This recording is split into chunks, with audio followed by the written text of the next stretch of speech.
Hello बच्चों, चलिए प्रश्न को पढ़ते हैं और समझते हैं। एक पासे को फेंके जाने पर प्रतिदर्श समष्टि ज्ञात कीजिए। तो इस प्रश्न में हमें प्रतिदर्श समष्टि ज्ञात करना है। प्रश्न को हल करने से पहले प्रश्न के लिए हम मुख्य अवधारणा लिख लेते हैं, जिसकी सहायता से हम इस प्रश्न को हल करेंगे। तो अवधारणा मुख्य अवधारणा में हम प्रतिदर्श समष्टि को समझेंगे और इसकी परिभाषा भी लिख लेंगे। देखो, मैं लिखता हूँ प्रतिदर्श समष्टि।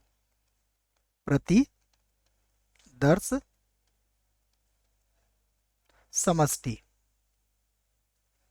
इसे लिख लेते हैं हम। ये हो गया आपका प्रतिदर्श समष्टि। अब देखिए, अगर हम इसकी परिभाषा लिखें तो याद रखें कि प्रतिदर्श समष्टि को हम कैपिटल एस से व्यक्त करते हैं। और इसकी जो परिभाषा होगी वह इस प्रकार होगी कि यादृच्छा यादृच्छा प्रयोग। ये लिखना पड़ेगा हमें, यादृच्छा प्रयोग। अर्थात इसको आगे लिखते हैं। देखो, तो यादृच्छा प्रयोग से प्राप्त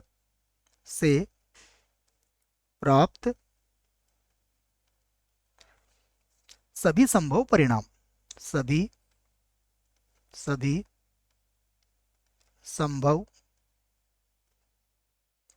परिणामों का समुच्चय। यहाँ पर लिख देंगे हम परिणामों का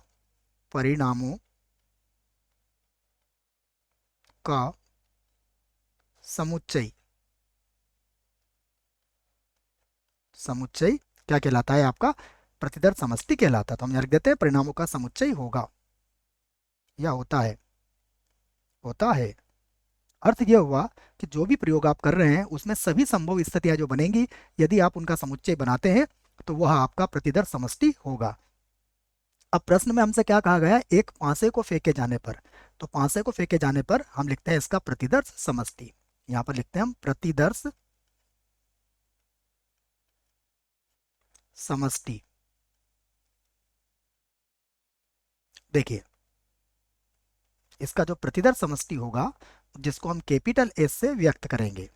और जब पासे को फेंका जाता है तो पासे पर या तो एक आएगा, या फिर दो आएगा, या फिर तीन, या फिर चार, या फिर पाँच, या फिर छह। यह छह स्थितियां होगी और यही हमारे प्रश्न का उत्तर होगा।